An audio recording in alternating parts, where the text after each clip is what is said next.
silent mode में हमारे। So let's do the thing regularly। तो हम लोग आज पढ़ेंगे एरर्स के बारे में। किसके बारे में पढ़ेंगे? एरर्स के बारे में। मेरे ख्याल से हम लोगों ने अभी तक के डायमेंशनल एनालिसिस वगैरह सभी चीजें जो है वो पढ़ चुकी है और थोड़े बहुत दिमाग तुम्हारे कंसेप्ट में गए होंगे। कुछ कंसेप्ट तुम्हारे दिमाग में गए होंगे, थोड़े बहुत दिमाग कंसेप्ट में नहीं गए होंगे। तो उसी तरीके से हम लोग इसको स्टार्ट करेंगे। तो देखो, एरर्स में हम लोगों ने कुछ डेफिनेशन, जैसे क्लास में तुम लोगों ने पूछा था मेरे को कि सर सिस्टमेटिक एरर वगैरह के बारे में हम लोगों को थोड़ा सा इन्फॉर्मेशन नहीं मिलती। तो देखो, जैसे हम लोग पढ़ते हैं तो हम लोगों ने रैंडम एरर देखा। रैंडम एरर जो होते हैं, जो हम लोग अभी जो आज जो हम लोग कैलकुलेशंस के तौर पे जो पढ़ेंगे वो रैंडम एरर्स में इंक्लूड होता है। तो इसके पहले हम लोगों ने जो देखे, जैसे इंस्ट्रूमेंटल एरर हो गया, एक्सपेरिमेंटल एरर हो गया, उसके बाद में ये शालिनी जी आप हाथ क्यों दिखा रहे हो? आपको कोई प्रॉब्लम है? बोलो। अच्छा, तुम चेक कर रहे हो डिवाइस को, टाटा बाय बाय करने के काम में आ रहा है कि नहीं। तो और तुम्हारे जो नाम होंगे वो मम्मी पापा के नाम से अगर तुम्हारा रजिस्ट्रेशन होगा तो वो दिखाई देगा मेरे को पर्सनली किसी का नाम नहीं पता, नहीं तो तुम बोलोगे मैंने नाम ले लिया ऐसा, और तुम्हारी मम्मी उधर से बुलाएंगी और बोलेंगी बाद में टाकली ना पुनः कमी झाली। तो इसी तरीके से हम लोग errors in measurement find out करते हैं। तो एरर्स में हम लोगों ने अभी तक के सिस्टमैटिक एरर्स के बारे में स्टडी किया। ऐसे सिस्टमैटिक एरर्स यानी जो भी एक्सपेरिमेंटल नाही ते काय झालं, मी आठवलं त्याला म्हणून असं आठवलं। अरे हो काका जी, थोडासा आवाज कमी करा, म्यूट व्हा तुम्ही, नाही तर तुम्हीच बोलून घ्या, नंतर बोलतो।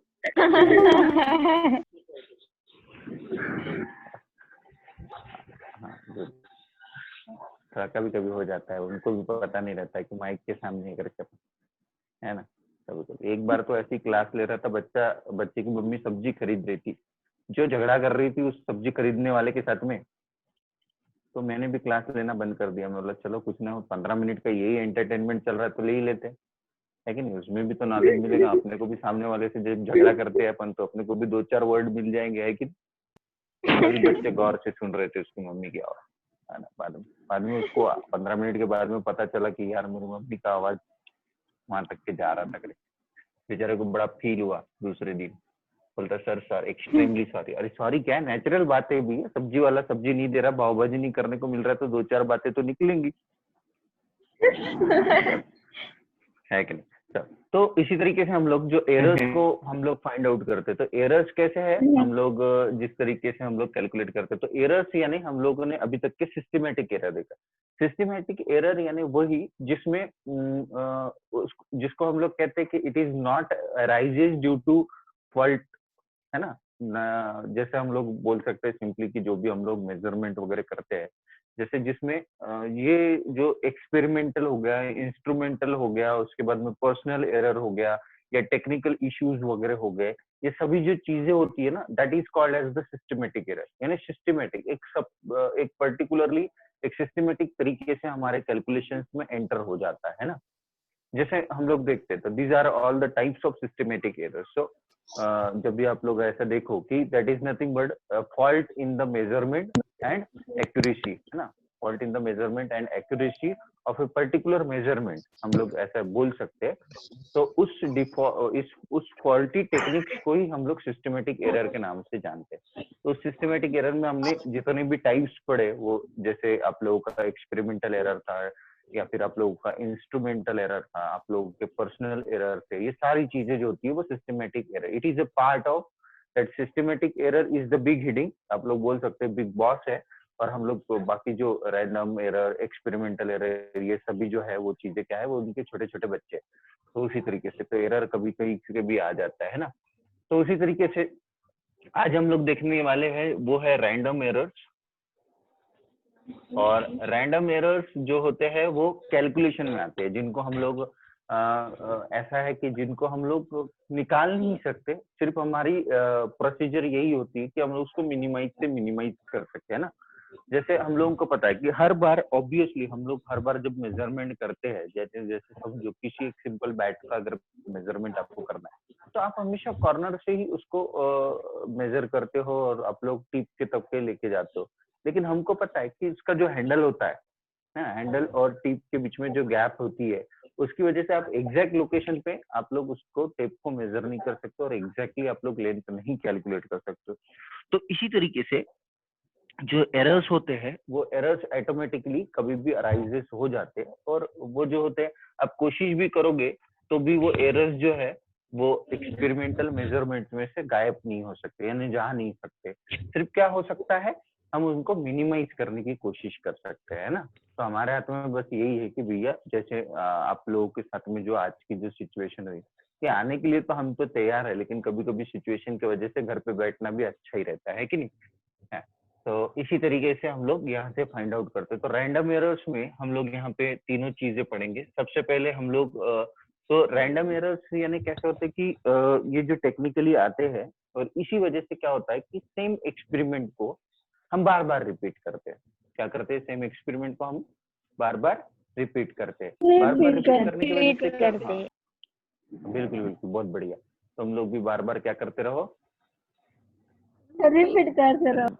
रिपीट करते रहो, है ना। तो जब भी हम लोगों को पता होता है, जैसे हम लोग कभी कभी हम लोग देखो लिखते हैं, लिखते हैं इन द सेंस पढ़ के लिखते हैं, तो कभी कभी डेरिवेशन में हम कहीं अटक जाते हैं, तो हम वापस से नेक्स्ट ट्राई करते हैं, ताकि हमारी जो भी डिफिकल्टीज हो सेकंड चांस में जो है वो मिस हो जाती है, तो मिस ना हो और वो इंक्लूड हो जाए उसमें, है ना। ये सब चीजें हम लोग ट्राई करते हैं। वो अगर सेकंड चांस में भी हमारा अगर परफेक्शन अगर नहीं बनता है तो हम लोग थर्ड बार ट्राई करते हैं। हम ये बार बार क्यों करते हैं, ताकि हम लोगों ने जो भी चीजें पढ़ी है वो ऑटोमेटिकली क्या हो जाए कि विदाउट एनी फॉल्ट क्या हो जाए, वो जैसे कि वैसे रह जाए। लेकिन कभी कभी बहुत, ये नहीं समझो, जैसे कभी कभी एक आधे इंसान की किस्मत ही ऐसी होती है कि उसने कितनी भी बार ट्राई कर लिया तो भी उसके एक्सप्रेशन में कुछ ना कुछ तो भी छूट ही जाता है ना।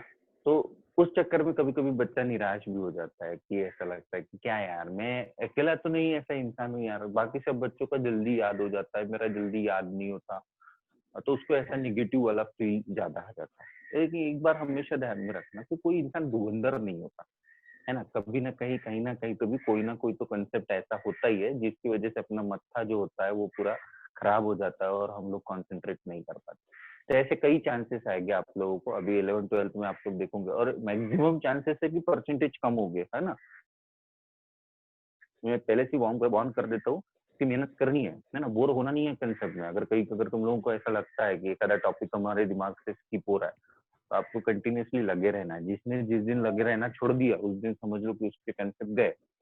तो रैंडम एरर्स वही है, it is arises due to the calculations in the experimental technique, हम लोग जिसको बोलते हैं एक्सपेरिमेंटल बोलो, इंस्ट्रूमेंटल बोलो, या फिर पर्सनली जो भी हम लोग चीजें कैलकुलेट करते हैं, इसमें वो अननेसेसरीली आ ही जाता है ना।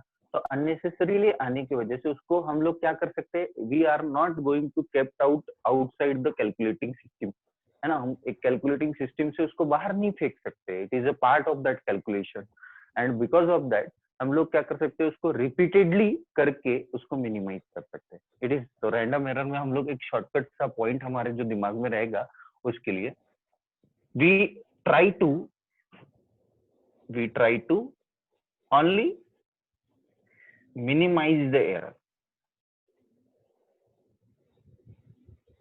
मिनिमाइज द,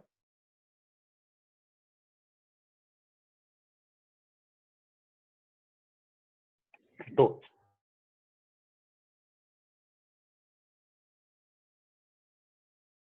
हम लोग तीन चीजें पढ़ने वाले हैं। एक बार रिपीट करेंगे, दूसरी बार, तीसरी बार रिपीट करेंगे। फिर एक आधा इंसान ऐसा होता है जिसके दिमाग में एकदम क्लिक हो जाता है, यार मैंने 4 बार तो एक्सपेरिमेंट कर लिया, 4 बार इसकी वैल्यू जो है वो सिलेक्ट कर ली, तो क्यों ना मैं ऐसा करूं कि इनका एवरेज ले लेता हूँ, है ना। कभी कभी आप लोग देखते होंगे कैलकुलेशंस वगैरह करते हो, और अगर आप लोग जैसे लैब में वगैरह, तो मोस्ट प्रोबेबली आपके पेपर में ऐसा नहीं होता, लैब में अगर आप लोग जाते होगे तो सर कैलकुलेशंस दिखाने के लिए बोलते हैं। तो कभी कभी जल्दबाजी में आप लोगों के जो कैलकुलेशंस होते हैं वो कैलकुलेशंस परफेक्टली कैलकुलेट नहीं हो पाते, यानी समझो स्पीडी, या फिर हम लोग आजू बाजू में जैसे देखते हैं तो उसकी स्पीड को देख के हम लोगों के हार्ट बीट बढ़ जाती है और हम लोग प्रॉपरली कैलकुलेशन नहीं कर पाते, जैसी चीजें होती है हमारे साथ में, है ना।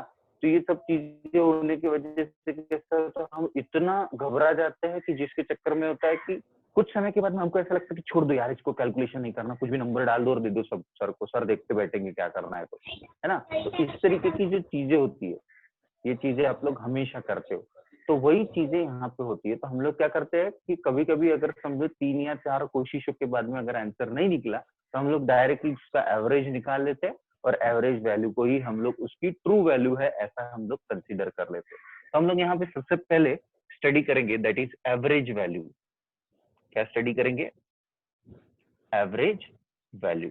अब एवरेज कैसे निकालना वो आप लोगों को सिंपली पता जी है कि नंबर्स ऑफ टर्न्स जितने भी बार आप लोग calculate, numbers of turns, numbers of time we are calculating. Sir आप जो लिख रहे हैं वो क्लियर नहीं है। अच्छा, जो मैं लिख रहा हूँ वो क्लियर नहीं आ रहा है?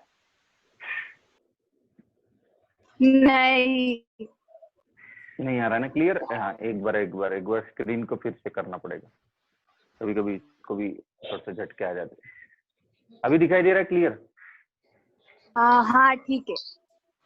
हाँ, वो कैसा हो जाता है कि देखो, तुमको मैं कैमरे का थोड़ा सा एक सेटिंग बताता हूँ। जैसे अगर मैं ऐसा आ गया तो कैमरा मेरे ऊपर फोकस करता है, ऐसा मत बोलना कि कैमरा है ना फोन से निकल के सिर्फ शरीर को देखने के लिए आता है, नहीं। राइट बोर्ड जो होता है ना उसके ऊपर उसका कम फोकस होता है, सिर्फ वो कैमरा जो होता है उसके नजदीक में जितनी चीज होगी ना, वो भी जैसे हमारी आंखें होती है ना, आंखों के सामने जो भी चीजें आएंगी तो जो फ्रंट में होती है उसके ऊपर ज्यादा फोकस जाता है, और बैक साइड में होता है उसके ऊपर फोकस कम जाता है। आप खुली आंख से देख के देखो, आप लोगों को जो भी चीजें दिखाई देती है, जितना भी आपकी आंखों में पिक्चराइजेशन आता है, तो वो चीजें जो होती है, इसकी वजह से कभी कभी कैमरा जो सेटिंग होती है वो सेटिंग की वजह से आपको डिफॉल्ट हो सकता है। ठीक है, चलो।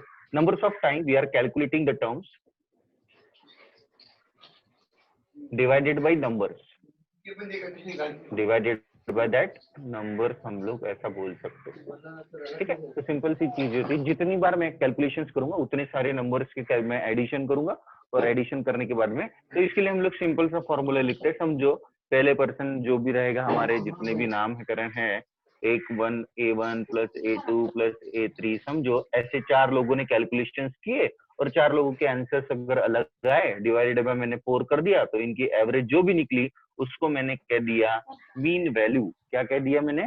मीन वैल्यू या फिर एवरेज वैल्यू। कौन सी वैल्यू? मीन वैल्यू या एवरेज वैल्यू से मैंने रिप्रेजेंट कर दिया। अब क्या होता है कि अब मीन वैल्यू मिल गई, तो इस मीन वैल्यू की मदद से हम लोग क्या करते हैं कि हर एक वैल्यूज में एक एब्सोल्यूट एरर कितना होगा, एब्सोल्यूटली, एब्सोल्यूट है ना। तुम लोग देखते होंगे जैसे दूध बेचने वाला भी होता है, तो दूध बेचने वाला उसके पास में जो भी जार होता है वो आप लोगों को पता है कि वो 1 लीटर या हाफ लीटर जो भी रहेगा वो आप लोगों के पास में उसके कैन रहता है। कभी कभी ऐसा होता है कि कुछ लोग थोड़ा सा ज्यादा डिमांड के लिए रहता है, भैया थोड़ा सा और दोनों, भैया और थोड़ा दोनों, है ना, दोनों दोनों दोनों के चक्कर में भैया देते रहते हैं। तो उसी चक्कर में हम लोग देखते हैं कि दूध जो है वो उसको एंटर किया जाता है, और कभी कभी ऐसा होता है कि वो थोड़ा सा कम रहता है तभी पलटा देता है ना। तो आप लोग ऑब्जर्व करते होंगे, जैसे ही आंटी की नजर घूमी, दूध वाले ने भी अपना काम सही तरीके से कर देता है, वो सिस्टमेटिक तरीके से एकदम। तो उस तरीके से इसमें जो एरर्स होते हैं वो होते हैं एब्सोल्यूट एरर ना। हर वैल्यू के मेजरमेंट में कहीं ना कहीं तो भी कोई ना कोई तो भी थोड़ा सा फॉल्ट है। उस फॉल्ट को चेक करने के लिए हम लोग उस एरर को बोलते हैं एब्सोल्यूट एरर। क्या बोलते हैं? एब्सोल्यूट एरर के नाम से हम लोग जानते हैं। तो एब्सोल्यूट एरर को किस तरीके से कैलकुलेट किया जाता है? ए मीन, यानी जो भी आप लोगों की मीन वैल्यू है उसमें से हम लोग इंडिविजुअल जो मेजरमेंट हम लोगों ने लिया था उस मेजरमेंट को हम लोग सब्ट्रैक्ट करते हैं। आप ऐसा भी लिख सकते हो, किसी के अगर दिमाग में ऐसा चल रहा है कि सर मैं क्यों ना A1 माइनस ए मीन लिखूं, लिख बेटा, कोई फर्क नहीं पड़ता। ऐसा अगर तू लिख रहा होगा, क्योंकि हम लोगों ने दोनों चीज को किस में डाला है? 2 बड़ी लकीरों के बीच में डाला है, जिसको हम लोग कहते हैं सिंपली मैग्नीट्यूड। क्या कहते हैं? Simply magnitude. तो मैग्नीट्यूड हमेशा पॉजिटिव होता है, चाहे वो निगेटिव भी निकले तो भी हमको क्या लिखना है? पॉजिटिव ही लिखना है उसकी चीजें। ठीक है, तो इस तरीके से हम लोग एब्सोल्यूट एरर को जो है वो कैलकुलेट कर सकते हैं। इसके बाद में जो भी इसका आउटपुट होता है इसको हम लोग ऐसा लिखते हैं, डेल्टा ए मीन। क्या लिखते हैं? Delta A mean. अब ये सिंगल वैल्यू था, A1 में मेजरमेंट था, इसलिए डेल्टा A1 लिखेंगे हम लोग। जब ओवरऑल इन सभी चीजों को अगर हम लोग कैलकुलेट करेंगे तो डेल्टा A1, तो डेल्टा A1 सिंपली हमको क्या रिप्रेजेंट कर रहा है, फाइनल माइनस इनिशियल। क्या रिप्रेजेंट कर रहा है, फाइनल माइनस इनिशियल या इनिशियल माइनस फाइनल। तो सिर्फ क्या होगा, इनिशियल माइनस फाइनल करो या फाइनल माइनस इनिशियल करो, आपको मैग्नीट्यूड जो होता है वो, यानी समझो एखादा इंसान अगर क्लास में तो वो सीधे चलते हुए भी आ सकता है या उल्टे पैर भी आ सकता है, तो है कि नहीं। तो डिपेंड करता है कि वो किस तरीके से उसको कैलकुलेट, तो इस तरीके से हम लोग इसको कैलकुलेट करने की कोशिश करते हैं। तो ए मीन माइनस A1, इस तरीके से हम लोग इसको कैलकुलेट करेंगे। तो डेल्टा A1 से हम लोग इसको रिप्रेजेंट करते हैं, जिसको हम लोग कहते हैं मीन वैल्यू जो है वो मैग्नीट्यूड के टर्म में आती है, और डेल्टा A1 से हम लोग इसको रिप्रेजेंट करेंगे। तो ये डेल्टा A1 यानी इनिशियल या फाइनल माइनस इनिशियल या इनिशियल माइनस फाइनल, आप लोग जिस तरीके से मैग्नीट्यूड को अगर हम लोग कैलकुलेट करने की कोशिश करते हैं, तो इस तरीके से हम लोगों को ये जो वैल्यू होती है वो डेल्टा A1 से, यानी एक स्मॉल इंक्रीमेंट, जो स्मॉल चेंजेस जो उसमें ऑब्जर्व हो रहे हैं, उसके बारे में डेल्टा A1 को रिप्रेजेंट किया जाता है। उसी तरीके से डेल्टा A1 कैलकुलेट करोगे, डेल्टा A2 कैलकुलेट करोगे, उसी तरीके से डेल्टा A2, और फिर आप लोग निकालोगे इसका मीन एब्सोल्यूट एरर। क्या निकालोगे, मीन एब्सोल्यूट एरर। ठीक है, तो इस मीन एब्सोल्यूट एरर की वजह से आप लोगों को दिखाई देगा, तो इस मीन एब्सोल्यूट एरर की वजह से आप लोगों को जो वैल्यू है वो दिखाई देगा delta A1 plus delta A2 plus delta A3, है ना। इस तरीके से आप लोग कैलकुलेट करोगे डेल्टा A4 डिवाइडेड बाय 4, इस तरीके से, यानी जितनी भी वैल्यूज आप लोगों की, जितने भी एरर्स आपने इंडिविजुअली कैलकुलेट किए, उन सभी का हम लोग फिर से क्या करेंगे, एवरेज निकालेंगे, और उस एवरेज को हम लोग लिखेंगे मीन एब्सोल्यूट एरर। क्या लिखेंगे, मीन एब्सोल्यूट एरर। तो ये चीजें आप लोग लिखते चलो, क्योंकि हम लोग यही फॉर्मूले डायरेक्टली न्यूमेरिकल प्रॉब्लम्स लेंगे और उसको रिजॉल्व करेंगे उस टेक्निक से। तो इसी को कहा जाता है मीन एब्सोल्यूट एरर। फिर उसके बाद में हमारे पास में जो पहला फॉर्मूला था हमारा, उसके वजह से हमारी ए मीन की वैल्यू निकली। अब हम लोग यहाँ से जो कैलकुलेट किए, इसकी वजह से डेल्टा ए मीन हमको निकला, है ना, यानी अब लोगों को एवरेज मीन एब्सोल्यूट एरर की वैल्यू मिली, जो डेल्टा ए एम से रिप्रेजेंट होती है ना। तो ये चीज हम लोग कैलकुलेट करेंगे, और इन दोनों चीजों को फिर मिला के, इन दोनों का रेशियो अगर आप लोग करते हो, तो उससे मिलता है आप लोगों को परसेंटेज एरर। क्या मिलता है आप लोगों को, relative error. Relative percentage error और रिलेटिव एरर, ये दोनों चीजें जो होती है वो आप लोगों को इसके ऊपर से ऑब्जर्व होती है। तो ये चीज उतार लो आप लोग। उसके बाद में मैं relative error and relative percentage error के हम लोग फॉर्मूले देखेंगे, और उसके बाद में हम लोग कैलकुलेशन करेंगे। सर ये एरर होता क्या है, एक बार बताइए। रैंडम एरर, जो रैंडम एरर है ना, रैंडम, हाँ। It is a part of random error, है ना। रैंडम एरर यानी कैसे होते हैं कि जैसे समझो आपको किसी एक्सपेरिमेंट में, जैसे आप लोग देखते होंगे, जैसे ब्यूरेट पिपेट वाले जो एक्सपेरिमेंट आप लोगों के होते हैं, उसमें आप लोग हमेशा क्या करते हो, एक डाइल्यूटेड सॉल्यूशन वगैरह डालते हो और कलर चेंज करने की कोशिश करते हो। या फिर आप लोग ऐसा समझ लो कि जैसे कुछ रेडिएशंस वगैरह, उनकी इंटेंसिटी को आप लोग कैलकुलेट करने की कोशिश कर रहे हो, या फिर कोई ऐसा एक्सपेरिमेंट है, जैसे समझो अभी बारिश हो रही है, तो बारिश के फ्लो ऑफ वाटर के मैग्नीट्यूड को तुम कैलकुलेट करने के लिए कुछ इंस्ट्रूमेंट रख सकते हो, उसको आप कैलकुलेट करने की कोशिश कर रहे हो। लेकिन अगर वाटर का जो फ्लोइंग प्रोसेस है वो अगर कांस्टेंट है, तो आपको मैग्नीट्यूड जो है हमेशा कैसा मिलेगा, कांस्टेंट मिलेगा। कांस्टेंट। लेकिन बारिश कभी बढ़ भी सकती है, और बारिश क्या हो सकती है, कभी कम भी हो कम। सकती है ना। लेकिन हाँ, हमको इम्पोर्टेंट चीज क्या है कि हमको पता है कि पर्टिकुलर क्रॉस सेक्शनल एरिया को कोल्ड आउट करने के लिए या फिर उसको वेट आउट करने के लिए जितने मैग्नीट्यूड ऑफ वाटर लगता है, उतने मैग्नीट्यूड ऑफ वाटर की जो वैल्यू है वो ऑलरेडी डिफाइन है ना। इन्हें समझो कि अब इससे भी एक इजी एग्जांपल ले लो। जैसे समझो एक पेज लिया आपने व्हाइट वाला, उस पेज को आप लोगों ने एक समझो ऑयल में आप लोगों ने उसको एंटर किया, तो वो पेज कब तक के ऑब्जर्व करेगा, एब्जॉर्ब करेगा ऑयल को, जब तक पूरा पेज भर नहीं जाता। हाँ, जब तक के पूरा पेज भर नहीं जाता। उसके बाद में भी अगर हम उस पेज को अगर समझो ऑयल के अंदर में इंसर्ट करके रखोगे, तो क्या वो एब्जॉर्ब करेगा, नहीं। नहीं करेगा, है कि नहीं। लेकिन कुछ समझो इस तरीके से। तो ये उसी टाइप के एरर होते हैं जो क्या दिखाई देते हैं। इसका मीनिंग ये होता है कि ये जो है वो हमेशा क्या हो रहा है कि एक पर्टिकुलर रीजन या फिर एक पर्टिकुलर एरिया की अपनी एक कैपेसिटी है, वो उतना ही एब्जॉर्ब कर सकता है। जैसे समझो हम लोगों को पता है कि आप लोगों ने कुआं वगैरह देखा होगा, कुएं वगैरह देखे होंगे, तो कुएं में आप लोगों को पता है कि जो वाटर निकलता है उसकी एक पर्टिकुलर लेवल होती है ना। है ना, हमने कुआं खोद दिया और उसके बाद में जमीन से पानी निकला और कुएं में पानी जमा हो गया, तो कभी भी पानी जो जमा होता है वो कुएं के बाहर नहीं निकलता। क्यों नहीं निकलता? क्योंकि उसमें जो लेवल है वो लेवल ऑलरेडी सेट है। कैसा है लेवल? सेट है, उससे वो ज्यादा बढ़ नहीं सकता। जैसे हम लोगों को पता है कि पेन है, पेन का जो आप लोगों का रिफिल दिखाई देता है ना, पेन के रिफिल में आप लोग देखते होंगे कि एक पर्टिकुलर लेवल तक के ही इंक को फिल किया जाता है ना। जब भी आप लोग देखोगे उससे ज्यादा इंक जो है हम लोग नहीं, हालांकि हमारी जो ट्यूब होती है, जो सिलेंड्रिकल पाइप होता है, उसकी लेंथ काफी बड़ी होती है, लेकिन आप लोग देखते होंगे कि कई पोर्शन जो होता है उसमें फ्लूइड नहीं भरा जाता है। वो क्यों नहीं भरा जाता है? क्योंकि उसको मोशन के लिए भी क्या जरूरी होती है? जगह जरूरी होती है ना। तो उसी तरीके के जो चीजें, यानी उसी तरीके पर्टिकुलरली एरर जो होता है, उस एरर को हम लोग कहते हैं रैंडम एरर। क्या कहते हैं? रैंडम एरर्स कहते हैं। रैंडम।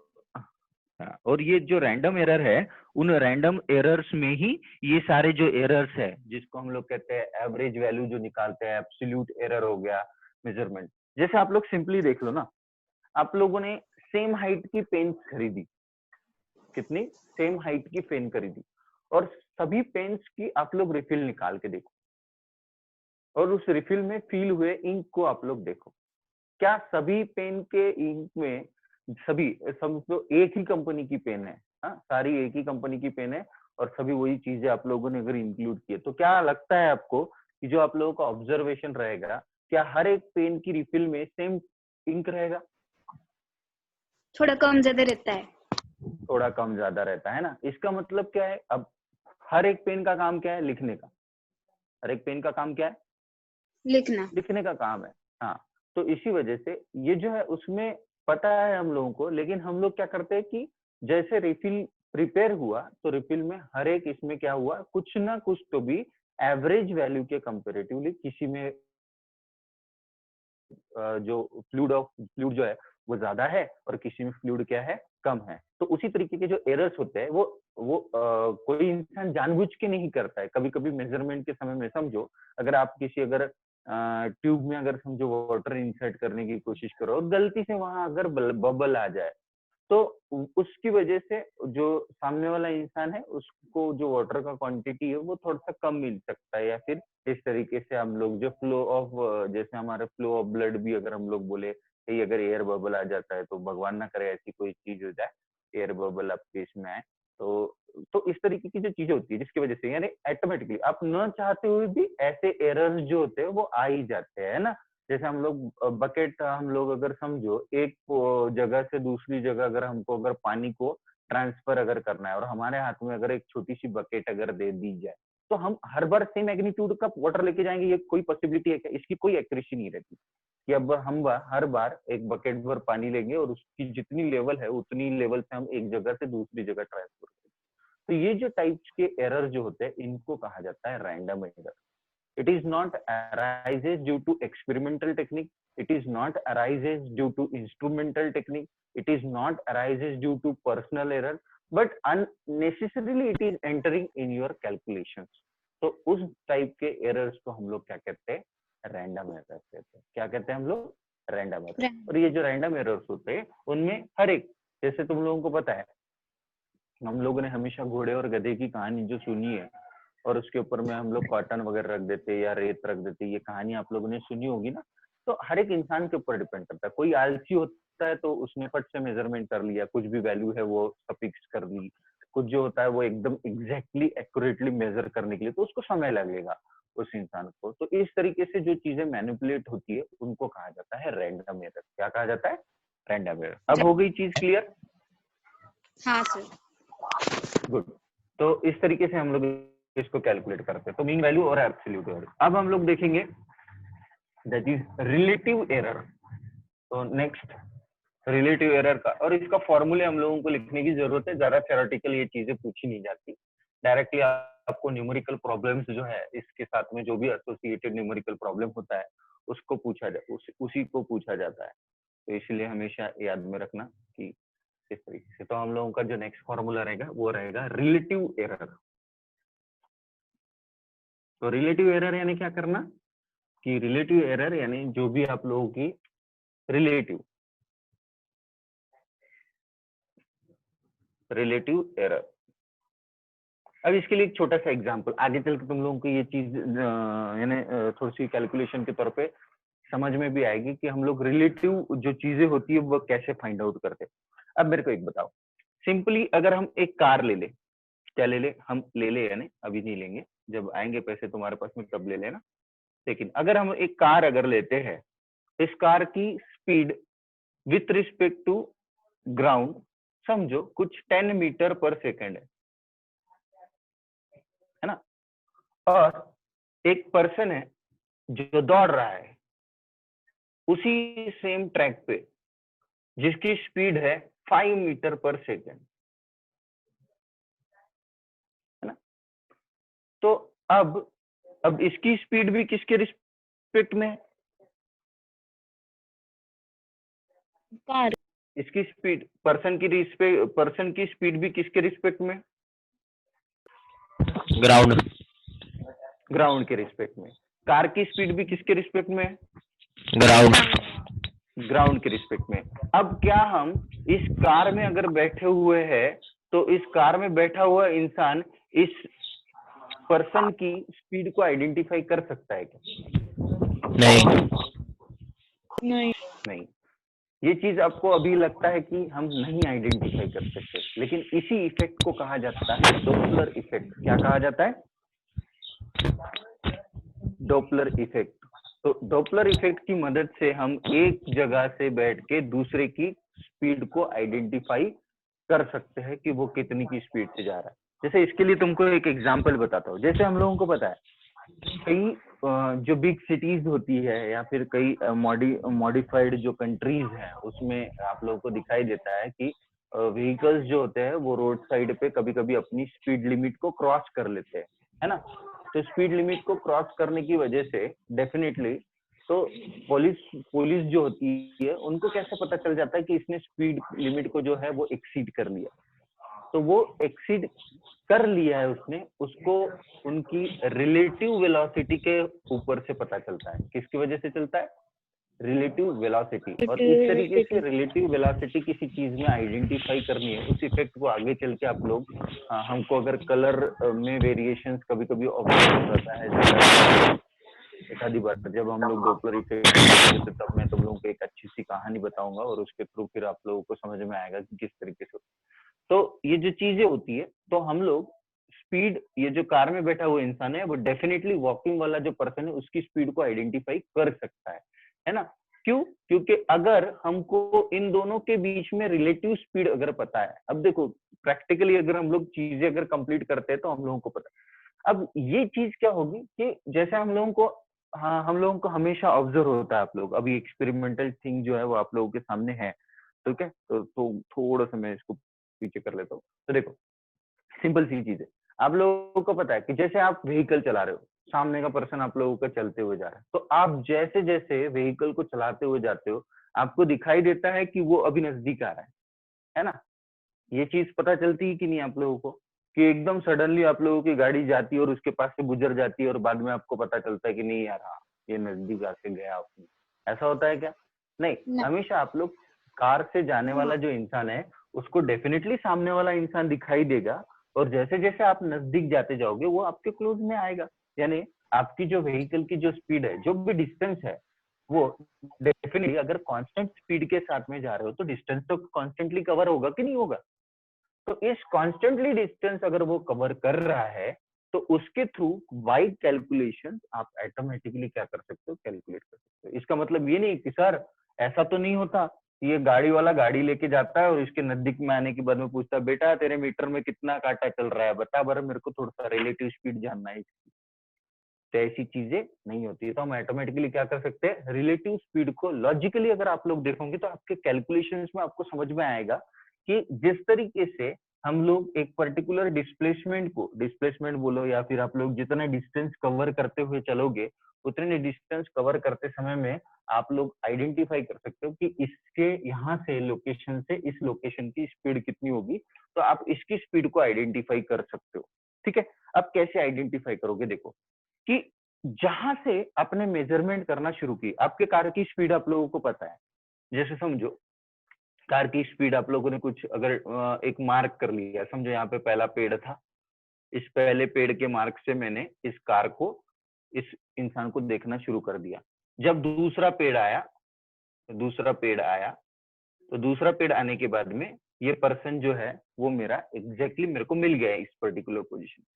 तो मैं यहाँ से लेके यहाँ तक का डिस्टेंस अगर मैं कैलकुलेट कर लूं तो मेरे को पता चल जाएगा कि इस इंसान को यहाँ से लेके यहाँ तक पहुंचने के लिए जितना समय लगा, उस समय के कैलकुलेशंस के थ्रू मैं क्या कैलकुलेट कर सकता हूँ, इस इंसान की स्पीड कितनी होगी, कैलकुलेट कर सकता हूँ कि नहीं। लॉजिकली अब तुमको चीजें समझ में आ रही है कि नहीं, कि हम इस इंसान की स्पीड कार में बैठे हुए भी पता कर सकते हैं। अब उनके लिए कुछ इंस्ट्रूमेंट बने हुए हैं ऑलरेडी जिसके ऊपर से हम लोग आइडेंटिफाई कर सकते हैं। जैसे आप लोगों का रडार सिस्टम हो गया है ना, रडार सिस्टम में कुछ आप लोगों के सिग्नल डिटेक्टर वगैरह लगे हुए होते हैं, जिससे अपने को पता चलता है कि बाहर के देश से कुछ ना कुछ तो भी घुसपैठ हो रही है या कुछ घुसखोरी हो रही है, कुछ मैसेजेस ट्रांसफर हो रहे हैं, कुछ सिग्नल ट्रांसफर वगैरह हो रहे हैं। ये सब चीजें जो होती है हम लोग उस रिलेटिव एरर के थ्रू हम लोग फाइंड आउट कर सकते हैं। जैसे हम लोग फोन पे बात भी करते हैं, है ना, तो फोन पे बात करते समय में भी कभी कभी ऐसा हो जाता है कि किसी की फ्रीक्वेंसी मैच हो जाती है ना, तो फ्रीक्वेंसी मैच होने की वजह से कैसा हो जाता है कि उसका साउंड भी हमारे विजुअलाइजेशन में आ जाता है। इसके तो वो क्या हो गया, वो रैंडमली क्या हो गया, उसकी फ्रीक्वेंसी ऐड होगी और उसका आवाज भी हमको सुनाई दिया। हालांकि हमने उसको फोन लगाया था क्या, नहीं लगाया था, लेकिन फिर भी अननेसेसरीली क्या हो गया, उसकी फ्रीक्वेंसी उसके लाइन में स्लो डाउन हो गया होगा या कम्युनिकेशन सिस्टम में कुछ डिफॉल्ट हो सकता है जिसकी वजह से उनके इसमें, तो कभी कभी गलती से हमारी लाइन जो होती है कभी कभी अलग जगह लग जाती है, तो कभी कभी रॉन्ग नंबर भी गलत गलत होता है, लेकिन वो भी कभी कभी सही जगह लग जाता है कि नहीं, काम में भी आता है। तो इस तरीके से आप लोग जो है वो चीजें वो कैलकुलेट करते हो। तो इस तरीके से हम लोग इस सिचुएशन में, मेरे को बताओ इस सिचुएशन के ऊपर से क्या अब आपको लगता है कि आप ये कार में बैठा हुआ इंसान इस इंसान की स्पीड आइडेंटिफाई कर सकता है? हाँ।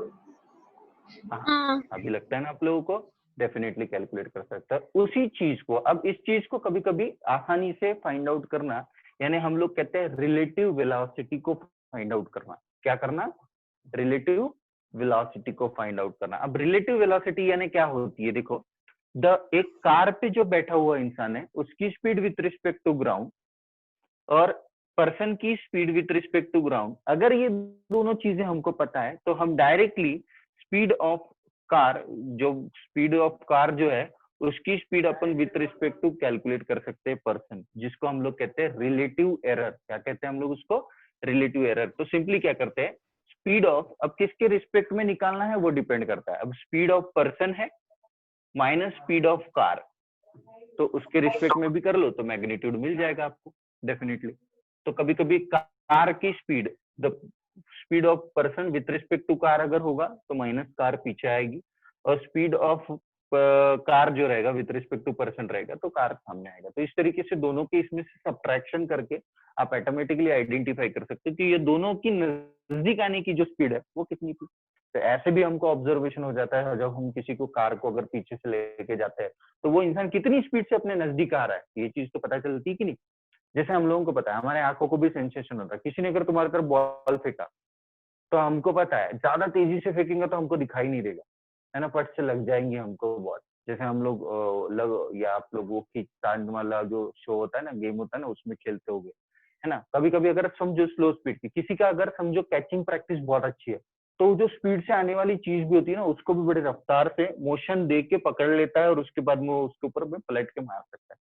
तो जिसको थोड़ा सा फिजिक्स का नॉलेज होता है उसको पता होता है कि मोशन में जो चीज होती है उसको भी हम लोग अगर उसी के स्पीड के साथ में, जैसे मैंने लास्ट टाइम तुम लोगों को कल की क्लास में हम लोगों ने देखा था कि नजरें गड़ा के रखो, टाइम को कम करो, नजरें गड़ा के रखो और टाइम को कम करो, जिसमें हम लोग कहते हैं इंस्टेंटेनियस स्पीड कितनी है, तो तुम इंस्टेंटेनियस स्पीड को भी क्या कर सकते हो, कंट्रोल कर सकते हो। तो उसी चीज के थ्रू हम लोग ये जो होती है कैलकुलेशन, इसको कहा जाता है रिलेटिव एरर्स कहा जाता है। क्या कहा जाता है, रिलेटिव। तो रिलेटिव एरर्स यानी अब एरर्स यानी हम लोग बात करेंगे जैसे speed of person with respect to car, जैसे हम लोग आइडेंटिफाई कर रहे हैं, तो मे भी कभी कभी हो सकता है कि हम लोग एग्जैक्टली ना कैलकुलेट कर पाए, थोड़ा बहुत डिफॉल्ट हम लोगों को दिखाई देता है। समझो कैलकुलेशन करते समय में 5 मीटर पर सेकंड इतना आंसर निकलना चाहिए सब्ट्रैक्शन करने के बाद में, लेकिन अगर 4.9 भी आता है, 4.9 मीटर पर सेकंड आता है, तो it must be, it is, हम लोग ऐसा बोल सकते हैं कि ठीक है यार, एवरेजली नियर अबाउट 5 तो आ गया है ना।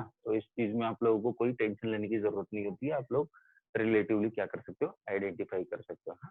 तो ये 10 मिनट का ड्यूरेशन जो है यहाँ पे कंप्लीट हो गया, इसलिए मैं ये दोनों चीजें जो थी, आप डायग्राम बना लो और डायग्राम के थ्रू आप लोग अपना जो पिक्चराइजेशन है उसको अच्छी तरीके से ऑब्जर्व कर लो। ये डायग्राम बना के रखो। And how to find out, that is relative speed, relative speed, relative error नहीं बताया, नहीं तो आप लोग गलती से रिलेटिव एरर में लिख दोगे। रिलेटिव स्पीड उसी टॉपिक में लिखा तो भी कोई प्रॉब्लम नहीं है। Relative speed is nothing but velocity speed of car minus speed of person, speed of person minus speed of car, ऐसा लिख सकते हो मैग्नीट्यूड में इंटरचेंज करके भी। Speed of car with respect to this, speed of car with respect to person. तो इस तरीके से आप लोग आगे पीछे, इसमें फिर से मैं सिस्टमेटिक